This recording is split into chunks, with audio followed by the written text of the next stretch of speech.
मेरे दोस्त, अब वो गलती दोबारा नहीं दोहराई जाएगी जो 2025 में हमने की थी। और सच्चाई तो ये है कि 2025 में तुम कोई ना कोई ऐसी गलती जरूर कर रहे थे जिसकी वजह से आप अभी तक अपने खेल में सफल नहीं हुए। और ये बातें मैं कोई हवा में नहीं कह रहा, इस बात को मैंने गहराई से ऑब्जर्व किया है। और असल में 2025 खुद तुमसे बात कर रहा है और वो साफ साफ कह रहा है कि तुमने 5 बड़ी गलतियां की हैं।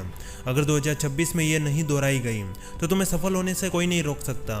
और यहाँ तक कि मैं गारंटी भी देता हूँ, अगर तुम इन 5 गलतियों को समझ गए तो आपकी सफलता उन 12 महीनों में नहीं बल्कि उन 7 महीनों में मिलने वाली है।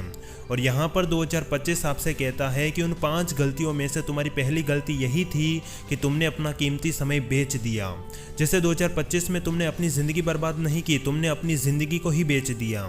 जैसे अगर तुम फालतू सोशल मीडिया, बेवजह नींद, आलस, बिना मतलब की नौकरी में फंसे रहे तो समझ लो तुमने अपना कीमती समय देकर बेकार का समय खरीदा है। और जरा इस उदाहरण को ध्यान से समझो। जैसे कोई छोटा बच्चा तुम्हें एक चॉकलेट दे और बोले अपना मोबाइल मुझे दे दो और तुम खुशी खुशी उसे दे देते हो, तो समझ लो इस 2025 में यही तुम्हारे साथ हुआ है।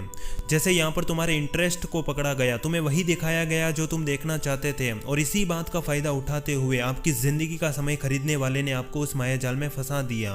और फिर तुम थक हार कर उस दिसंबर से पूछते हो कि आखिर मैंने क्या ही उखाड़ लिया।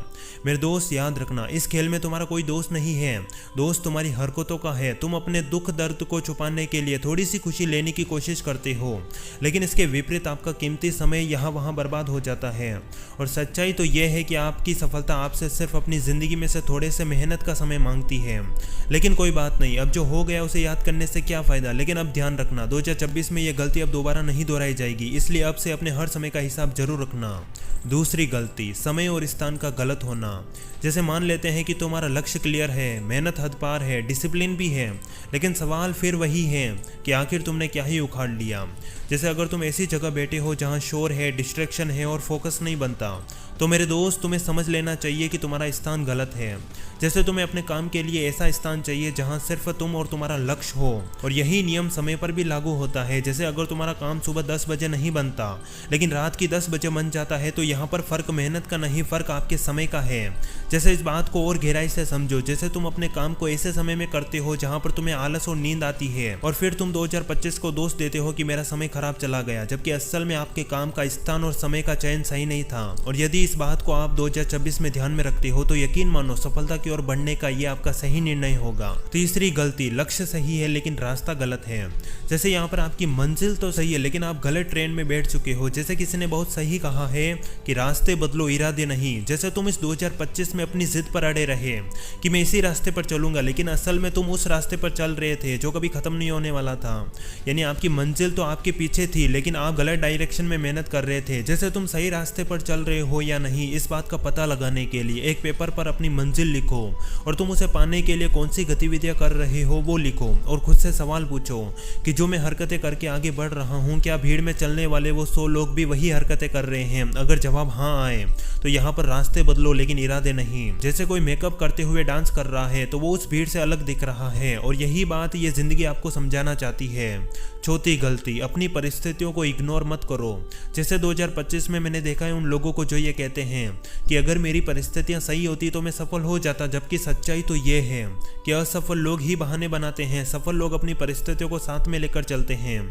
जैसे मान लिया कि तुम्हारे हालात खराब थे, खाना पूरा नहीं मिलता था, मुश्किलें थी, लेकिन इसमें दोष आपके माँ बाप का नहीं, आपकी सोच का था। क्योंकि ये जिंदगी आपसे साफ साफ कहती है कि सूखी रोटी खानी पड़े तो खा लेना, लेकिन अपने परिवार को ये दिन मत देखने देना। जैसे तुम्हें इस 2025 में अपनी परिस्थितियों को इग्नोर नहीं करना था बल्कि मैनेज करना था। और सच्चाई तो ये है कि आपके माँ बाप आपके लिए जो 2 वक्त का खाना दे रहे हैं उसमें वो आपसे सिर्फ अपने बुढ़ापे का सहारा और आपको एक काबिल इंसान देखना मांगते हैं, लेकिन आप उनकी मेहनत की रोटियां खाकर अपनी जिंदगी को उन फालतू वीडियो और यहाँ वहाँ बर्बाद कर रहे हो।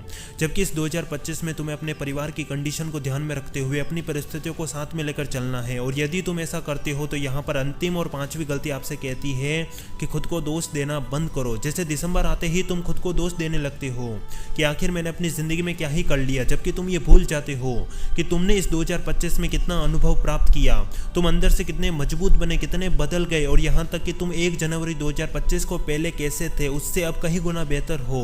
और याद रखना, गलतियां करने वाले कमज़ोर नहीं होते, बल्कि गलतियों से सीखकर आगे बढ़ने वाले ही महान होते हैं। अब अंतिम और आखिरी बात तुम अपने आप से करो कि इन 5 गलतियों को 2026 में ध्यान में रखते हुए मैं इस वीडियो पर दोबारा लौटूंगा और खुद से कहूँगा कि वास्तव में मैं कामयाब हुआ। और आपकी कामयाबी आपसे सिर्फ सुबह जल्दी उठना, हद पार मेहनत करना और अपने खेल पर टूट पड़ना मांगती है। और जो आप अब तक दिखावे की मेहनत कर रहे थे, उस 2026 में रोंगटे खड़े कर देने वाली मेहनत के आगे कुछ नहीं है। और इस दिसंबर 2025 के आखिरी वीडियो में मेरा अंतिम संदेश यही रहेगा कि आपके साथ अब मैं भी बदलने वाला हूँ और आने वाले इस 2026 में मेरा असली कमबैक आने वाला है। बाकी हम मिलते हैं 2026 में उस रोंगटे खड़े कर देने वाले वीडियो में। तब तक के लिए जय हिंद, जय भारत, फिर मिलेंगे।